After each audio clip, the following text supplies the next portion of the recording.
Hey, welcome back. Thanks for tuning in. As always, it's really great to see you. Hey, this morning we're out here again at Franklin Park, just west of Purcellville, Virginia.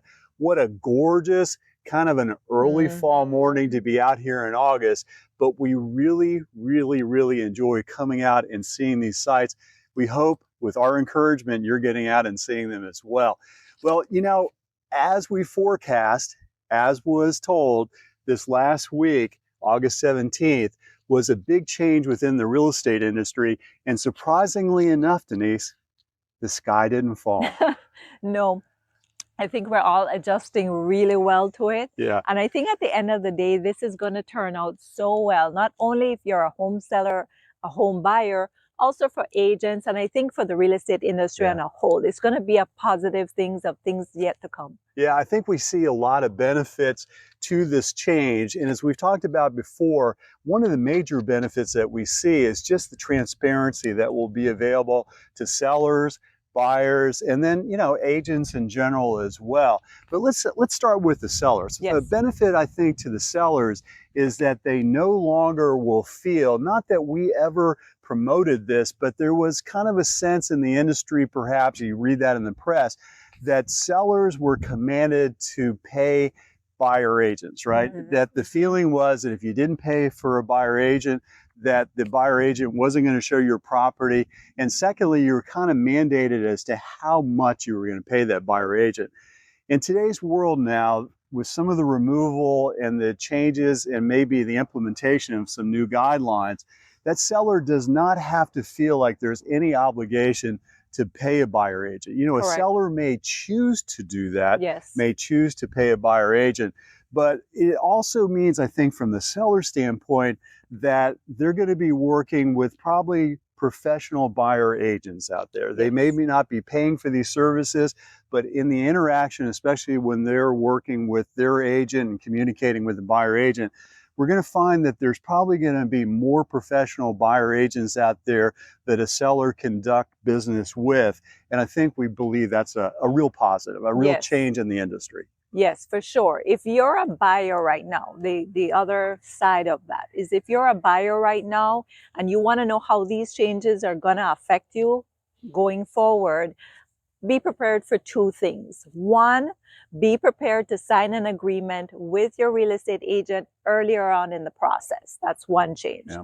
The second one is be prepared that you may have to pay some or all of your real estate agent's commission. Okay, now hold on. I know that doesn't sound really positive, but there actually is in it. Because now I think buyers understand that they have a stake in this and they're going to be more particular with who they work with as their real estate agent. Yeah. You'll be looking for experienced agents who knows what they're doing. Right. And just like Ray said, the positives is negotiation. So if you choose to sign just a 1-day contract or a 30, 60, 90-day contract with your agent, all depends on how you feel. It's kind of their choice, right? It's their choice, Yeah. and that's a good thing. The other thing is transparency. Yeah. So you get a chance to review those documents way ahead of putting in an offer on a home.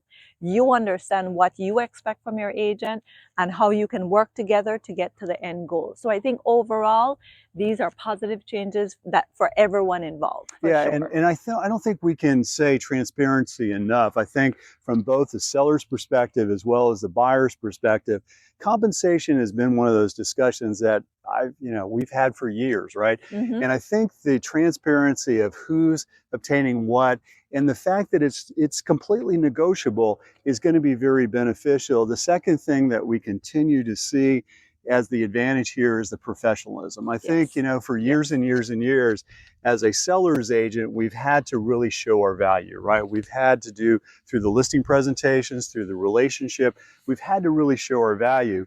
In the past, buyer agents perhaps were maybe just chosen upon availability, right? Yes. Who was available to show me the property? Yes. And I think now the buyers are going to have a chance to kind of interview, talk to agents before they make a long-term commitment or even a short-term commitment, because again, compensation really should be the reward of professional service. So I Yes. think that's where we think the industry is headed. Yes. And we've got so much more to cover. Listen, we've been getting a lot of questions this last week with regard to how is this going to affect me as a seller, as a buyer. Yes.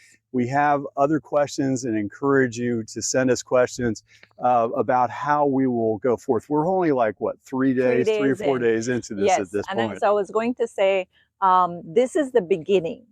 Different real estate agents are going to respond differently within the guidelines. The guidelines are have a signed agreement and negotiate and have full transparency with your client.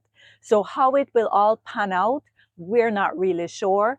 The point is that I think going in, everybody has a clear expectation of what the new rules are and how we're going to abide by them. And our job is to keep you informed as things continue. And Ray made a really good point off camera, but I have to share it, which is the market will also dictate how some of this pans out. Right now, we still are low on inventory, so sellers kind of still have that advantage. That's a good point. But if this market were to change and become more a buyer's agent with a surplus of homes for sale, we might see different practices. So it really, only time will tell. Yeah, if there's one thing that we can depend on is nothing's going to stay the same within our industry. So stay tuned. We've got a lot more to cover. I think next week we're going to start answering some of these questions that we've received. We encourage you to send us some more questions. As always, we really do appreciate you tuning in. We hope the information that we share with you and the updates we share with you are proving to be valuable, and we thank you as always for your time. Yes, so please send us your questions. We're going to add that into the pool and we'll tackle those next time. Yeah, we'll see you next week. Bye-bye. Bye.